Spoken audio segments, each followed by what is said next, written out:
is going to be in the building. So Rick is going to come in, and yet if you don't know who this brother is, you about to learn today. So I personally, I'm sorry, y'all. Let me stop talking. Let me get this in here. For him now. This guy, like I said, you're going to learn a lot from today. And this is just for comedians in the game as well. How you doing, sir? I'm good, man. How you All right, doing? let me just get this last plug in, and then we're gonna go in on it. Let me fix my what's the name as well for you. But one thing that I'm saying, ladies and gentlemen, is please make sure you follow me or subscribe on Eric Patterson on YouTube. Make sure you enjoy all the interviews that I've been doing through this quarantine situation, through the lockdown.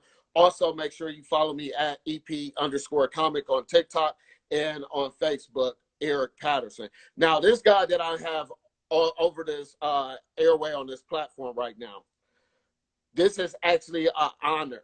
And I thank you, Mr. Sullivan, is Mr. Rick Sullivan. If you don't know who he is, you're going to learn. As a comedian, this is the person that you need to know if you're ever trying to step foot in the Bay Area. That's San Francisco, California, Oakland. If you want to know, if you want to get yourself out here, this is the guy that you need to know. How you doing, sir? And we salute you. I can't clap anymore. My producers told us it make too much noise. How you doing? I appreciate it, man. I'm good. How y'all doing? How y'all safe? Trying to do as much as we can, man.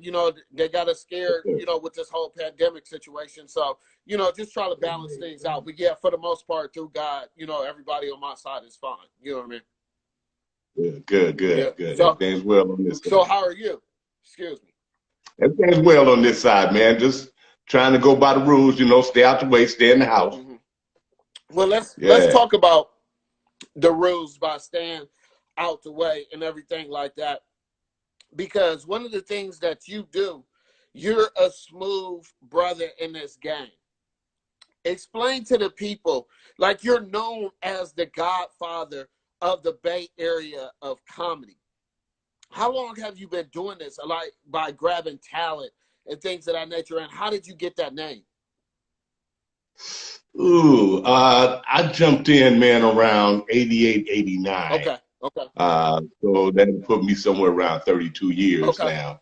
Um, that name, it just stuck somewhere. They've been calling me that along the years. All the cats in the beard, all the comics, they stuck that tag on me, man, and it just stuck. So do you know I who gave you didn't that claim it, name? but it stuck. Who was the first Say person it that again? gave you that name? Yeah, the comics put that on me. Okay, so you don't The know any Barry comics. particular comic. No, Barry comics put that on me. Just the longevity that I've been around and just trying to make sure that I keep my hand in it. Okay. All right. Now, do you want me to call you the Godfather or Mr. Sullivan or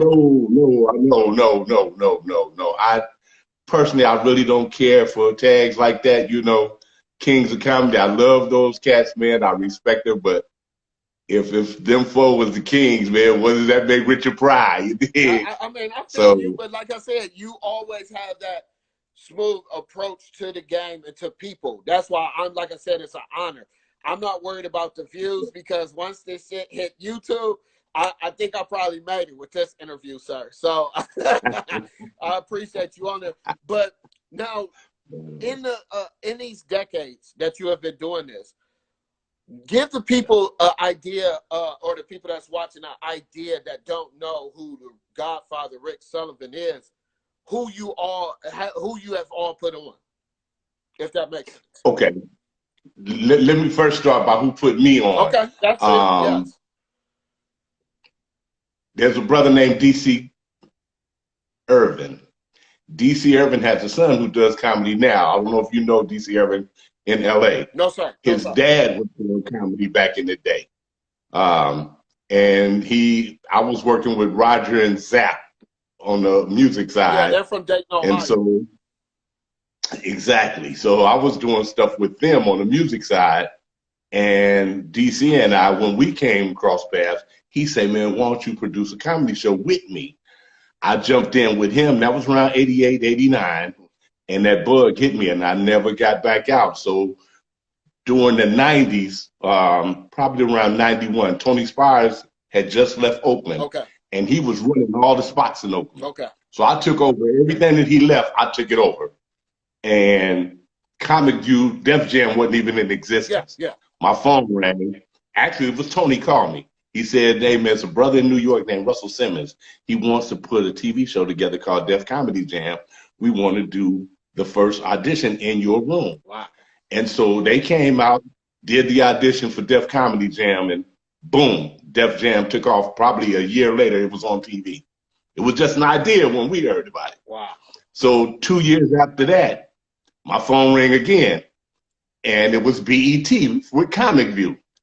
They told me they got my number from Faison. I'm thinking it's Faison playing the trick, but it was real. I just had Faison on. During the first 2 seasons of Comic View, they would come to your city, kind of like Kevin Hart did with Heart of the City. Okay. So BET came to my room and filmed. And they did the actual show in LA, but they showed excerpts from my room before the comedian hit the stage. Wow. And so I think I did 7 or 8 seasons with Def Jam. I did probably 12 seasons with Comic View. You know, along the way, Jamie Foxx came out with Laughapalooza, worked with him on that. Martin Lawrence had First Amendment, you know, and then came Kevin Hart with Heart of the City. I did two episodes with him. Wow. Like I said, I auditioned for Heart in the City that was supposed to be in Cleveland, the one that was downtown. But needless to say, just to throw that out there, but needless to say, Mr. Sullivan, okay, I'm getting back to my questions here. So, you already touched on it, but is there anything else that you had helped build a career besides HBO, besides Def Comedy Jam, besides Comic View and Comedy Central and BET? Well, with that under my belt, getting the TV, you know, with Def Jam and Comic View, wasn't nothing on TV at that time. Okay. So, of course, you know, I had a little bit of juice at that time. So I had a room in the hood called The End Zone. It was owned by ex-Oakland Raider Clem Daniels, ran by Marvin Upshaw, whose brother Gene Upshaw. Yeah. So the room was straight hood, held about probably packed. We would pack about 140 people in there, wall to wall, shoulder to shoulder. And everybody in the game came through there. But now local cats that first came in the game, Cat Williams, Lou Nell, Rodney Perry, Right. 2 of the Plastic Cup boys, Harry Rashford and Joey Wells, they were on the team at the very beginning. Yeah, It was right here. I don't know if you see it, not to cut you off, sir. I had Rodney Perry on the show here last week. So that was good talking to him, and he had mentioned you as well. Now, Ray from the Bay Area Comedy Competition was like, "Hey, man, you got your show." Like, he's one of my producers on here, so he'll cuss me out, tell me I can't clap, talked over you or clapped over you, so we have to salute now. But he was like, "Man, you know, Rick is a good person to put on." And when I called you, Mr. Sullivan, and I looked at your accolades, I was just amazed. I need you right now, from your recognition of the gospel comedians all the way to the raw stand-up comedians that you have put on in different platforms, because you have put people in movies as well. Like you said, you had worked with the Cat Williams. You had told us a story about how Cat Williams made his way onto Friday, where he had where he only had that one little part, and then when he said pimp down, they was like, "Hey, you stay," and they start writing them in even more. So just touch on all the people that you have touched on that that you are able to name, from stand-up gospel comedy all the way up to the rawest comedians. Well, the gospel comedy didn't come in for me until around 2004. Okay. So, you know, during the 90s, I had this room called The End Zone. And like I said, mostly everybody that's known on television now did that room. Okay. Ricky Harris was a regular there. Arnez J was a regular. Cheryl Underwood opened it. Mm-hmm. She came 2-3 times a year. Paul Mooney was there, which Paul's still here in the Bay Area. Yeah. Dolomite did the room. I mean, So you had gamuts. Mike Epps was a regular there. So it ran from end to end. Actually, Chris Tucker didn't do the end zone, but I gave Chris Tucker his first payday in the Bay Area. Wow. Chris came. I called Maestro Clark to book Maestro as a headliner. Maestro said, hey, man, I got this roommate, man. I'll fly him out myself. He could stay in the room with me because Maestro had a suite. He could stay in my suite with me and just put a little something in his pocket. It was Chris Tucker, man. See, this is the thing, though, because with all you influential and big-time people, y'all make me want to be like, man, I need to check the stats on this. Because Faison told me a funny story. He said Chris Tucker would never be in Rush Hour if it wasn't for him telling him to do it. He said Chris Tucker wasn't going to do it. He said, I was the first. That might have been true. Yeah, and your story is true. But I just said, like, y'all have some crazy stories. They were really disrespectful to Chris back then. I remember a conversation in front of the Comedy Act Theater. A group of comedians, most of them had did Def Jam. Chris hadn't done it yet. Yeah. And one of them told Chris, hey, man, you got to have 15 minutes before you get in this conversation. So it pretty much mushed me. Right. Like, get out this conversation, you know. But then Chris blew up probably a year after that. The cat that told him that, FBI can't find him now.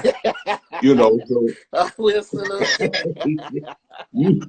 you guys sometimes you gotta hold your tongue, man. Now with your club, were you grabbing the talent, or you had people that was working with you that would go search the talent to bring to you? No, man, I was making the runs to LA, man. Mike Williams, thank God for Mike. He had the Comedy Act Theater, which was a hot spot. Okay. Then J. Anthony Brown had Maverick Flats. I forget what it was called, but it was inside the Maverick Flats in LA. So between Comedy Act Theater and Maverick Flats, I go in there and snatch everybody I needed. You know, all the headliners I was flying from LA didn't have to really reach further than that. Okay. Because that's where everybody I needed was. So once the word got out, cats from all from cross country just started calling me, hey man, I want to come out and do the room. So what I did was I built a run that started on a Sunday. No, it started on Tuesday at the End Zone, and it ended on, you went back home on Sunday. Okay. So you worked Tuesday, Wednesday, Thursday, Friday, and Saturday. End Zone Tuesday. Wednesday night we did the Air Force Base. Thursday night we did Jeffries. Friday and Saturday. At that time, Tommy wasn't booking black comedians. That's all they book now. They weren't even booking black comedians. But I did the Def Jam audition in there, and it sold 2 shows out. Just the audition. Okay. Yeah. So they gave me one show. They gave me the Late Show. I believe it. The Late Show was doing so well, they gave me the whole weekend. The first weekend I had Faison and AJ Johnson. Okay. They gave me the whole weekend. Not once a month they gave me the weekend. So yeah, I had Sam Leandro, Tommy T's. We ran that thing for about 2 years, man.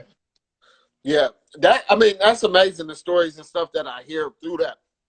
Now, like I said, you're very knowledgeable. You speak a lot of game to me when we were at the Bay Area Comedy Competition and Festival, that I just wanted you to touch with the 2 or 3 decades that you've been in this game, and have you seen the comedy and the art and everything transition? What is your take? Where do you think it's going now?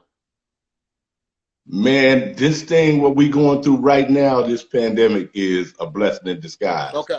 The platform that you're using right now. See, we didn't have internet back when I had the hot spot. I called the End Zone the Motown of comedy. If you came to the End Zone, you was ready for anything that came at you. If you was able to do the End Zone, you can go anywhere and get down. So we didn't have social media. We didn't even have cell phones back then, you did. So we using paper flyers. We out hitting the clubs, grinding like that. You guys now, you can be in the lab. Now that everything is shut down, you're forced to use this type of platform. Not only are you forced to use it, this is very valuable where you could actually get a bag just by using this platform. You could reach from here to all the countries, United States and abroad. Yeah. So now is the time for cats that's serious about this thing to get out the box and start creating content, because Hollywood got a big bag of money and they're looking for quality content. Yeah. Now is the time for you guys as comics to create quality content. Yeah. Take Damon Wayans. Damon took a bit, more money, and made a full feature film off of 1 bit. full feature film. See, I was saying Yes. that I think after this whole lockdown ban gets lifted, that I would like, even though Columbus, Ohio, where I'm at, it's not really a big comedy town like it is in the Bay Area, like it is in LA, Atlanta, things of that nature. But this would be a great time to open up an open room mic, open mic night. Absolutely. Because I got so Absolutely. much material, but I'm not about to go to that mainstream spot like yours and try to do new material on. So, like I said, I think even the fact of, like you just pointed out, the quality and a blessing, I wouldn't have Mr. Rick, the Godfather Sullivan, on my platform right now, on my Instagram Live. You'll be like, E, I'm working. I'll talk to you later. So I appreciate, again, you being on. So that's the biggest change that you see, is just more or less the fact that now once this opens up, we're at a good point of taking off. Because You got more platforms, more lanes to operate from, more lanes to create in. yeah, And you know, again, I think I spoke on EPKs when we were in the Yeah. symposium about creating an EPK. Yeah. This is a good piece for your EPK. Right. You know what I mean? And don't let this die once the pandemic lifts. Continue to do this. Okay. And then reach out to more and more. And then you could expand this thing to any other genre you want to. If you want to do music, if you want to do actors, you know what I'm saying? Right. Now you got a platform, you got different lanes to create streams. Mm. You know, so that's what it is now, is you are able to create your own streams. So now, right now that we got this downtime, you could start working on it, get it polished up. So when it lifts, now you're ready to go. Okay. All right. That's a jewel. That's not really what I was asking you, Godfather, but that's a jewel. I put a star by that.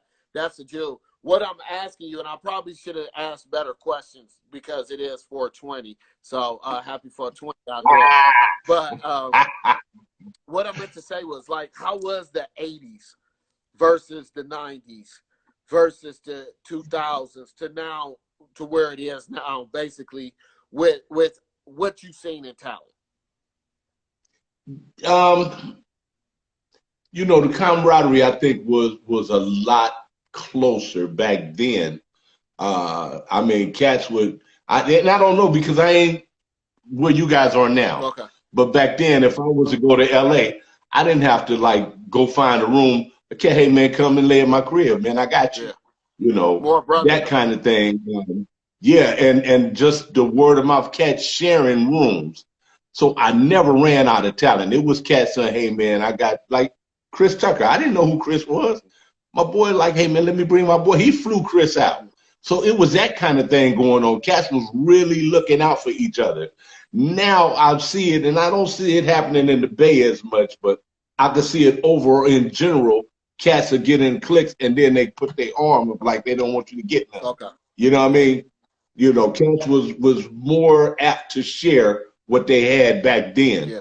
Look, ain't nobody but sharing now, like I said, no, ain't nobody really sharing. But you thank God I'm still connected to a lot of the cats that I named. Me and Linnell talk at least once a month. Joey over at Heartbeat, we stay in touch.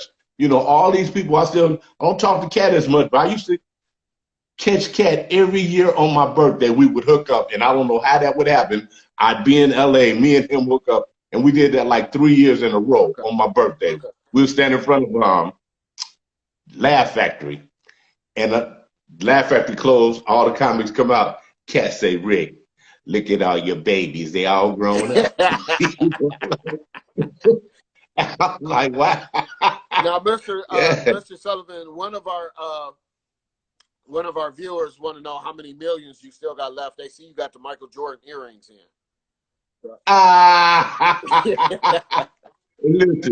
Listen, man. I ain't touched a job in 11 years. Okay. So 11 so years. you're basically So counting a million. I ain't gonna put no number on it, but I ain't hurting. You know what I'm saying? I ain't hurting. Now, so what was the best era of comics that you've seen so far?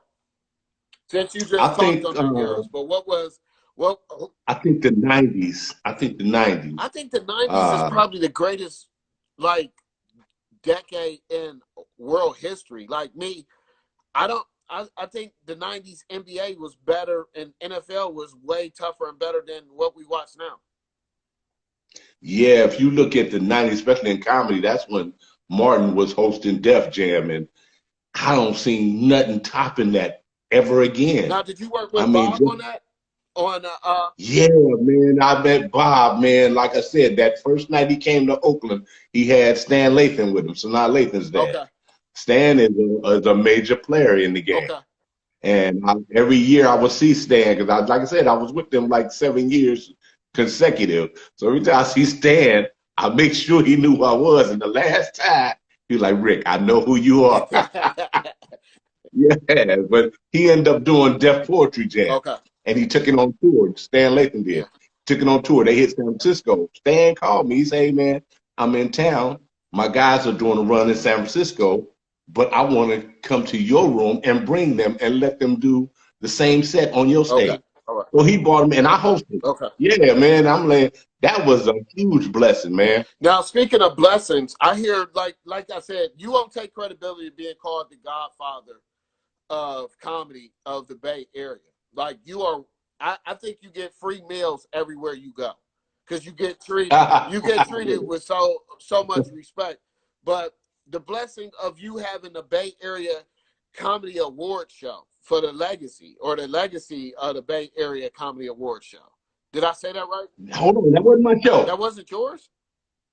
That was Jay Red's show, and Lunel and I and Daniel Dugar were awarded at that show. We got awards. Okay, I'm sorry. Yeah. See, I get information, and sometimes I read it wrong or people tell me wrong. So you guys got an award at the Bay Area Legacy Show. Yes. Okay, tell us about that. How did that come about? Oh, man, you was talking about the gospel comics, man. Jay Red. Okay. He's in L.A. now, but he's born and raised in Oakland.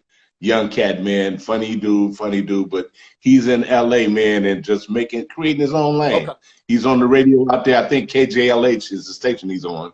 But he's doing his thing, man, and I mean, he comes back to the Bay and do this big award show. First, it was just once a year, an annual show, and then he implemented the award show with it. And Young Boy's bad, man. Probably one of the best that I've seen, or just one of the most creative minds on the gospel tip, doing gospel comedy. But yeah, Dennis Gaxiola then jumped in that lane. I don't know if you know Dennis. He's a Latino kid. No. He did Comic View probably 9 seasons, Bay Area Comic. But he's another one that's doing strictly gospel comedy now.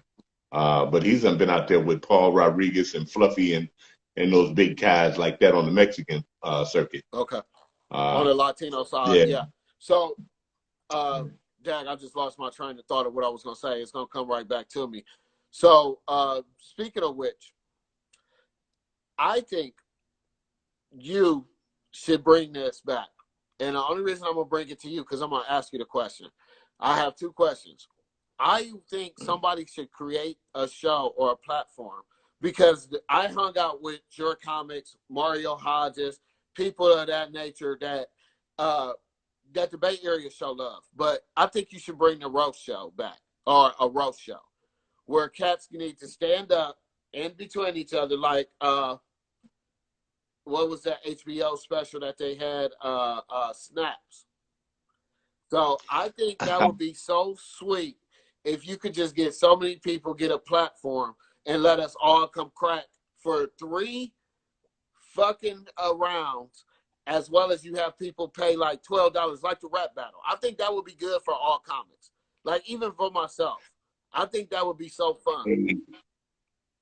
My personal on that one, that have to be done like this on streaming. Okay. Because these Bay Cats, man, and it might not be the comic, man. What do you mean by that? These Bay Cats, because they funny as hell. They crack on each other. I'm gonna give you an example. Okay. You remember when Charles Barkley started talking bad about the Golden State Warriors? He used to talk real bad about them. And he said something, and it didn't rub right with the streets.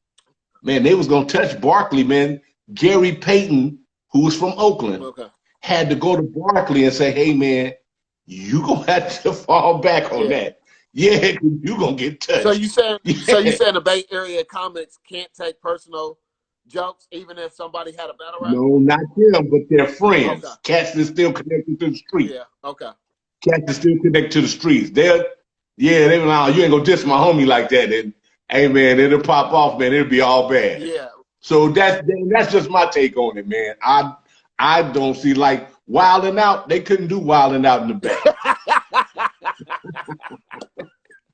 You know how they go in the audience talking about this, my cousin? No, you ain't doing it.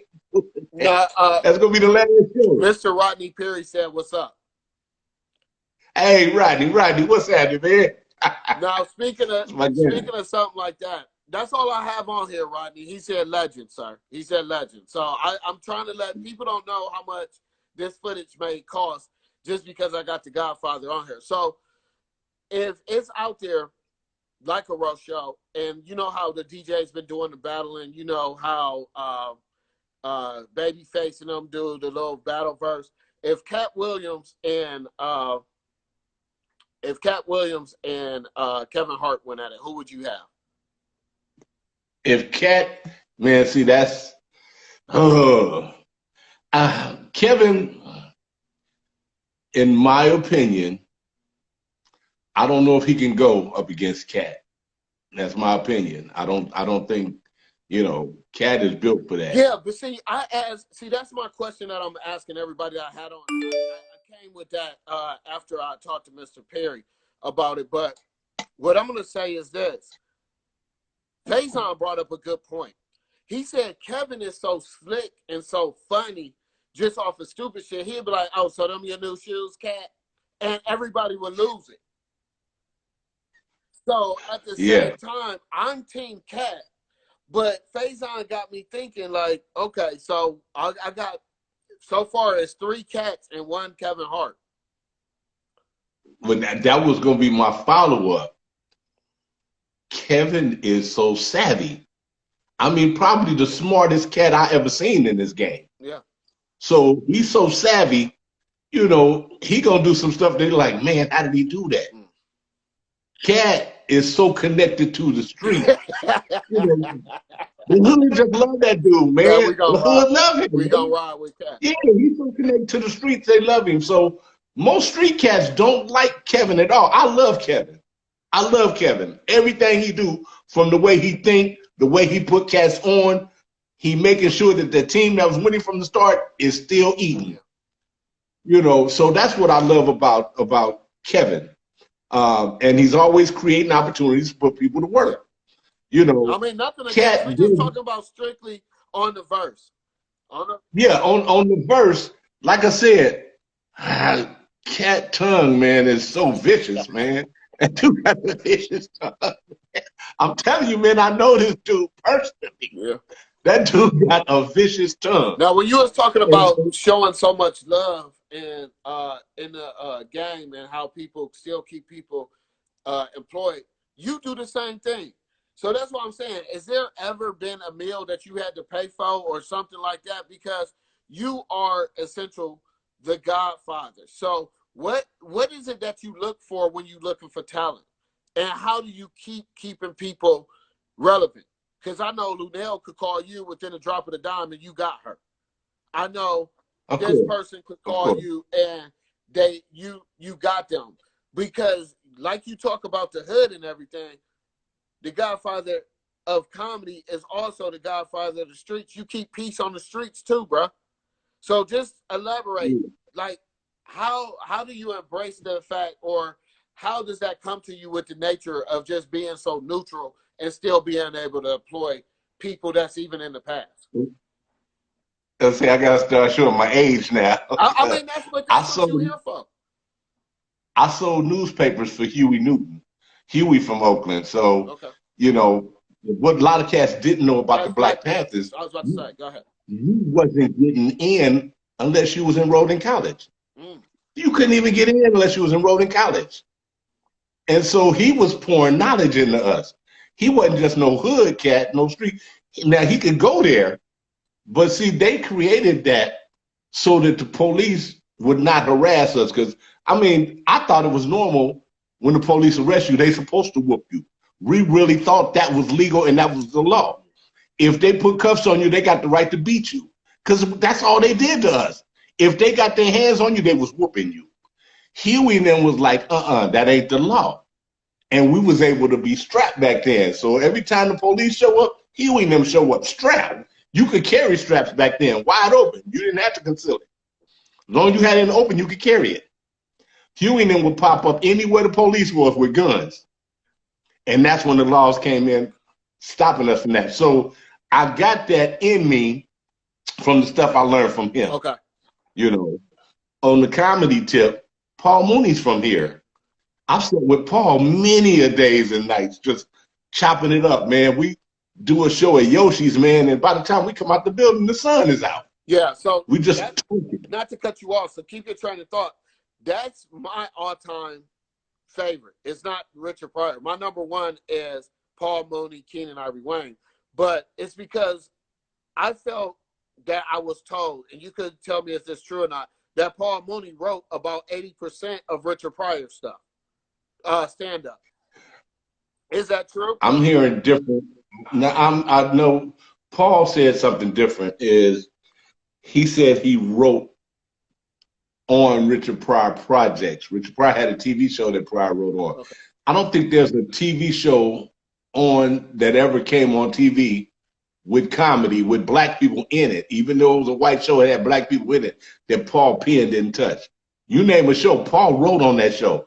Did you know Homie the Clown is Paul Mooney on In Living Color? Yeah. That is Paul. Paul created that about himself. Right. See. So Dave Chappelle show, In Living Color, Good Times. I think he was on Sanford and Son. He wrote for everything. But Richard Pryor, from what I hear, he wrote on some of his projects, not so much his material. Okay, all right. Yeah. So I had it wrong. Yeah. So yeah, and we all thought the same thing. Let me tell you a funny. Until we all thought the same thing. Okay. Let me tell you a funny story about Paul. Go ahead. But go ahead. I don't want to cut you off. No, go ahead. So Paul Mooney's my icon. So I finally get to do a 5-minute bit before he come on. Mind you, he doesn't really do the whole opener, feature, and then him. He does just a 2-man show. It's somebody and then him. Because he don't have the time. Right. And mind you, he was sitting in a chair. He ain't get up, nothing. And the promoter knew that Paul Mooney is like my ultimate. It's like me meeting Michael Jordan. So I'm already, person can't tell me shit. So I'm over there with my cell phone taking pictures of him, doing like this, blah, blah, blah.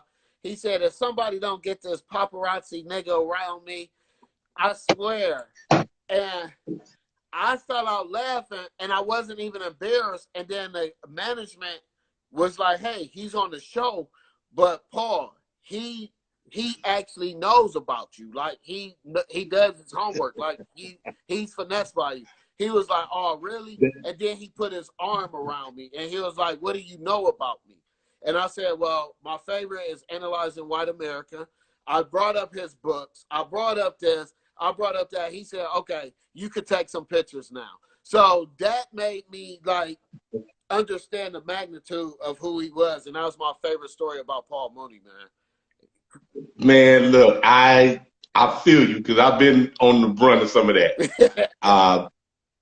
Paul, like Homie the Clown, is a very disgruntled guy because he never really, like Little Richard, they ain't never gave you no respect. Rodney Dangerfield, that's Paul Mooney as well. So now Paul is going to do an interview on the radio. It's like 5:30 in the morning, the morning drive. I'm in the car listening, and they're giving Paul all his accolades. He ain't even at the station yet. I calls him on his cell phone and go, Paul, man, they just gave you mad love on the radio. He goes, who is this? I says, Rick Sullivan. I said, nigga, what are you on, meth? Don't call my phone again. And hung the phone up. I'm hot. Who was the I most? want to drive. If you don't mind sharing, who was the most difficult person out of the 30 years in the game that you ever dealt with? Difficult. And not even just in a disrespectful way. Just like just what you said with Paul. Like just being like, look, bro, I'm trying to call you, let you know, and he just. You know, man, it's some cats that they want to see that negative side of you before they act right. And Arnez J was one. I had to let him see that dude. Arnez J? Yeah, I let Paul see that dude. I had to let him see that dude. You know, because, I mean, you can talk to some of these old heads in the game, and they'll tell you, man, that, hey, this smiling face, when it come off, it's going to be bad. Yeah. When I talk to them, it's going to be all bad. Yeah. So, yeah, I had to let Mooney see that, and I let Arnez see that. So, yeah. You know, and it was, I think that's just how they get down, man. They just want to see how mad you could get. Or I try to just push some Arnez buttons. knew how to push some buttons, man. Wow. Yeah, Arnez knew how to push them buttons, man. But after he did it, after he seen that dude come out, he never did it again. And same with Mooney. He never did it again. And by the way, I'm sorry, no disrespect. Tell your assistant, shout out to him too. Happy 420 to him. The brother that was with you during the Bay Area comedy competition. The quiet. Ernest East. Ernest East. Ernest, thank you. Yes.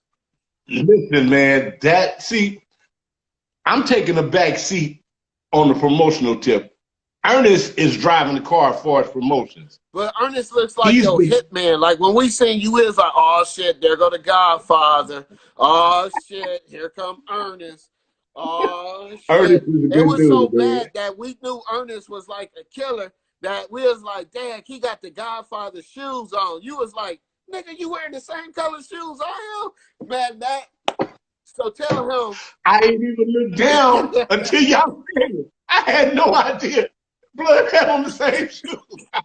But make sure you tell Ernest I said what's up. Sure I'll tell him, man. Good dude, though. But trust me, man, when I tell you, probably the best promoter to work with, hands down, coast to coast, is Ernest East. Yeah.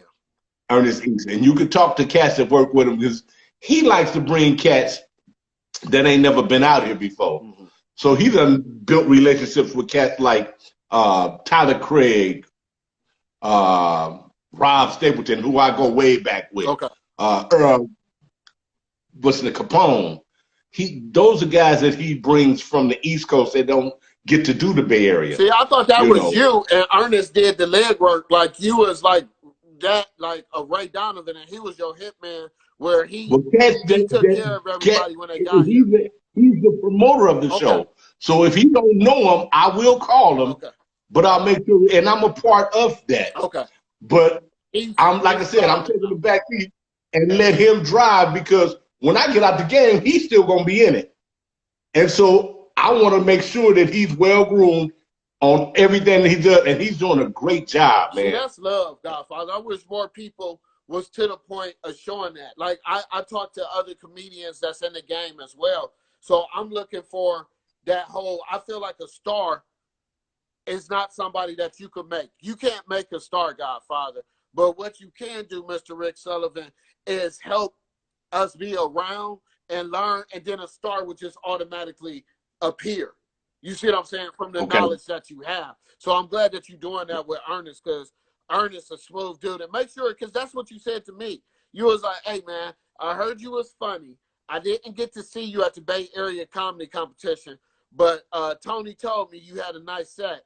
I want you to come out here and reach out to me. I know you ain't never been out here, but, you know, we'll take care of that. And then the whole pandemic. Like I said, that if anything was to happen to me, I feel at this point in life with this whole pandemic, I thank God.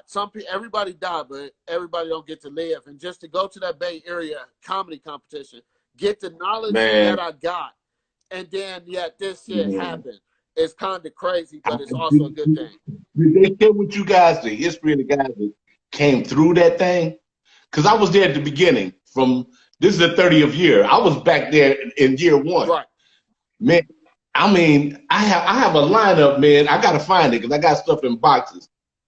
Paul Mooney, T.K. Kirkland, Laura Hayes, Mark Curry, all on the same lineup competing. Robin Harris, all of them in the competition competing against each other. So this is what us young cats was talking about, and it's really just more or less me and my business partner, Ray Ray. You know, these are the facts. Like when I told you about Ray Ray, and he was like, yeah, we want, if Tony Spires or even you could update like a website or something on there and have the history on there. Because we want to see like, okay, so Lunell was on the show on Thursday night with this person, this person, this person. Okay, so this person advanced from Lunell's whatever in them show. And now who made it to the finalists of this night? And it's just because it's so deep. Like people don't understand the magnitude. It's deep, man. Like I heard that because of you and Tony Spires, since you said you was there since day one, Montreal came after y'all. Yeah, man. It's funny, man, how I call it the machine. The machine will watch us and watch how we move. And next thing you know, the machine is doing what we was putting together. Is this the same? Because they got the bag to do it. Is this they got the bag to do it. Is this the same type of machine you talking about? Like there's a Chuck Berry and the machine is Elvis. Absolutely, man. I mean, you know, I'm just trying to catch all the viewers. You know what I mean? Yeah. There's a machine behind entertainment, and they get to pick and choose who's going to the shop. You know, and so they're watching cats. I know they've watched us for years, because they end up doing what we were putting together because they got the loop to do it. You know, and so they can move faster than we can move. We putting the pieces to the puzzle together, and we got 3 pieces we need to connect, and they are already connected because they done got the larger part of the puzzle just watching us. So let me ask you, that's a good point. How could we be, and just as a culture of people, I mean, like, that's why I love the Black Bay Area Comedy Competition. Just because it says black, it's all multiple cultures in there. Right. So how can we, as a culture, besides the machine, create something that could just take over? You know, believe it or not, Cat Williams said that at a table. We were together in Hollywood, and Bill Bellamy, what's the 2 youngsters that work with him? D-Lay and Jay Reed. We all having breakfast. It's like 3 o'clock in the morning. And Cat is saying, hey, man, we do these shows at these coliseums, man, and they load up trucks with lights, camera, action. We selling all the tickets, but when the show is over with, them same trucks that loaded up the lights, camera, action, riding away with all the money. He said, we need to be riding to the venue with the lights, camera, action, and riding away with all the bag. And so the cats that's in the game now, that's what they need to do. And I believe that's where Kevin is leading, is creating Kevin, Jeff Clanagan. You know who Clanagan is? No. Clanagan is a Bay Area guy that works with Kevin Hart, but Clanagan owns one of the biggest, probably the biggest, black movie distribution called Code Black. Code Black. Look up Jeff Clanagan. Google that brother, man. He's on the team with Kevin Hart. Jeff Clanagan, Pookie Whittington that created Chocolate Sundays. He's also on the team with Kevin Hart. Yeah, I need to get in touch with Pookie. That's what they're doing. Yeah. I need to get in touch with Pookie because people don't understand. Mr. Wellington, he was a bad basketball player. He was a sweet college basketball player, like in the 80s. And for me to even see him a little bit in the 90s as a little young kid, he was nice. But now, do you think the machine would just still take control of it? Because that's just like the NBA saying, we're going to take or the black people take all out of the NBA and we start our own league. Do you think that's actually possible for us to do that in comedy with the entertainment? Everything's possible, man, because we're the biggest consumers. Yeah, but would we be destroyed? And without us, will we what? Be destroyed by that. If LeBron and them said, no, we taking a stance like this and we not playing no more game, we starting our own league, I think they would. If we don't go against the grain, I'm telling you, man, but it's always, look when Roots came on. the movie Roots. Slavery. They say the white boys came over here or went to Africa to grab us and bring us to the United States. Wasn't no white boys chasing us. It was another brother. Yeah. That's why it was I'm a brother laughing at chasing. people all the time when they say they couldn't have been a slave. Nigga, you was a slave in Africa. You was sold off as a. You got to understand. Back then, it was real serious with kings, people under that, and then it was people that worked under them, and those were slaves. Yeah. So they sold slaves off to a white man. But go ahead, yeah. So we stuck with that mentality, man, that we can't celebrate when another brother make it. Yeah. You know, from where I'm sitting, everybody that we talked about, I celebrate every time any of those people have success. I'm celebrating because I remember before they got to that point, you know. So that's what we have to do is create our own, and then everybody participate. I mean, we one of the only cultures, man, that can't live together and buy a crib until you get enough money to get your crib. You know, that's what other cultures do. All of them pile up in one house. Mm-hmm. First one get his crib, and everybody stack their money for the next dude. And then he get they his split crib. half of the people up until everybody get their. Exactly. Yeah. Exactly. Yeah. And that's all we really have to do is take that theory and use it. But you know, we from that microwave. You know, we want it now. We can't wait. But you know the reason why you think like that, and that comes for one from you had good people that raised you, but for two, you are Oakland pimp, man. Pimps don't think like I think like you think. I think like we all come together and we all just respect and love each other and learn how to work with each other. There's no magnetism to what we can do. And that's just straight pimp shit to me. So you are the godfather of comedy and pimps out there in Oakland. But you touched on a great point that I wanted to get on even with the Black Panthers. Now, I was talking to Ray about that again, and I told him, man, the Black Panthers just wasn't about an army. You had to be smart. And I told him one of my favorite 70 movies is A Spook by the Door. Have you ever seen that? Right. Spook was by the door, yeah. And I said that was basically a true story of the Black Panthers. Yeah, man. You know, but I just like when you get deep because, you know, I think we as comedians are the most deep. Comedians are the most deep because they said the only two people that tell the truth is your pastor and your comedians. So. Right. So what's the projects and what's moving forward after you come out of this pandemic, sir? Well, you know, I'm like I said, man, I'm really, because of my age, man, I don't know, how old are you, man? I'm 40 years old. I'm way young than what you think. I got a daughter a year older than you. Okay. My son be 40 in July, and my youngest will be 38 in October. I got a 20-year-old grandson and an 8-year-old grandson. I'm really coasting now. Okay. So that's why I got Ernest where, hey, man, everything that I know, I'm going to pour it into you. Okay. Because I like what you do. I like how you do it. So everything that I got, I'm going to pour it into you, man, because I'm going to be in the car, but you drive. Right. Yeah. Right. Yeah. I mean, but that's the way to do it. I got some things that I do want to do, man. I'm a vet. Some stuff happened when I was in the military that, a guy that was in the military with me, like, man, they made a movie about it. And it's like, man, why don't we make a movie? We was there, you know? So that was one of the ideas. I want to do a docu-pic about the end zone, but I want the guys that came through the end zone to speak on it with their own words. Okay. The Faisons, the T.K. Kirklands, the Arnez J, Cheryl Underwood, Honest Johns, all of them that came through there. Well, if they watch this, like I said, those are people that was on the show when I interviewed. But like I said, if they watching this, they'll go ahead and they'll do that. You could call it whatever you want. That's something that I want to get done because, like I said, the comedy culture in Oakland is so rich, man.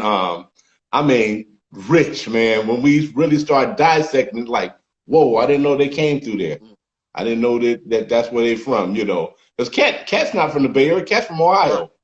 But he broke his teeth. Rodney from Chicago, but he cut his teeth in Oakland. Linnell was born and raised here. Yeah. You know, Joey with the Plastic Cup Boys, he from Fresno, but he cut his teeth in Oakland. Harry from Gaffney, wherever Gaffney is, somewhere down south. Mm-hmm. You know, but they all cut their teeth with me in Oakland. Well, I can't wait to cut my teeth with you out in Oakland or Ernest, but I'm gonna sit next to you, not on Ernest's side. Ernest, if y'all ever meet a dude that look like he just as humble as whatever, but could get down for whatever, that's definitely Ernest. So now we're talking on that. I think that's awesome with it going in the future of just having thoughts and things that you want to finish and leave a legacy on. What is it, or do you, not what is it, but do you ever sit back and look back on your life and the things that you have accomplished and said, damn, I really did leave a legacy? I mean, like I said, I've heard things from other comedians once I was doing my research after I talked to you, that they say this guy shows the biggest love. It's on you to take it from there. Like, he gonna give you the ball, but you better take that shot. So, but do you look back at yourself and say, man, I actually had this person. I actually signed this person. I've actually paid this person. I've actually took this person to this person to get them out there. Have you done it? You know, I looked at it from a different angle. I know that I've done all the things that you just said, but, you know, biggest question I get, especially from the streets, man, how come you ain't in Hollywood with Kevin Hart? Your boys over there. Why you ain't on the road with Cat Williams? Why you ain't out there with Luenell? And it's like, hey, man, they where they supposed to be. I'm where I'm supposed to be. I ain't hurting. Now, if I was starving or was hurting, I'll probably be mad or disgruntled. You know what I mean? But when you do but good, for real, by I know when you do good by good people, they do good by you. Who knows what Kevin's still shipping? Hey, man, listen. The cool part is I don't stand in line or wait for no months or years for a return phone call. When I make a phone call to any of them, they pick up the phone or call me right back. Yeah. So, you know, I'm good. I'm good. Yeah. But yeah, I just was thinking, like, I go through people accolades, and I went through Faison's, and I'm like, damn, Faison. We glitching. I'm like, all these dang on movies, and I even talked to you about it, and it's like, man, that shit make it's busted. Okay, it'll cut in. Are you all right? Can you hear me now? Can you hear it's still me now? going in and out. It's buffering. Okay, it'll come back in. Nah, it's buffering. All right. Just let it chill or tap the screen. It will come in. So you can still hear me though, right? Nah, it ain't happening. I still see you. We can still see you on there. Just hold on patiently. It might be the internet from. Yeah, I can see you, but I can't understand you. Okay.